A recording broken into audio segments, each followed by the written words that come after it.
Lalaki sugatan matapos pong tumilapon sa karambola ng tatlong sasakyan sa Labrador, Pangasinan. Para sa detalye ng police report na yan, kasama natin Idol Jam Victoria. 104.7 IFM. Report!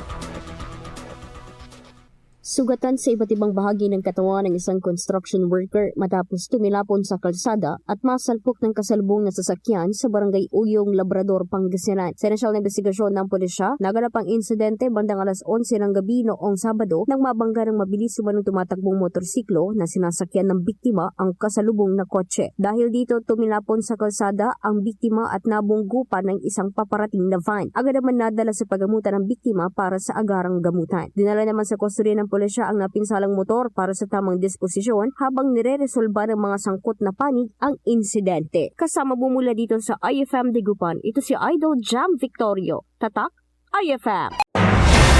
IFM News. IFM News. IFM News.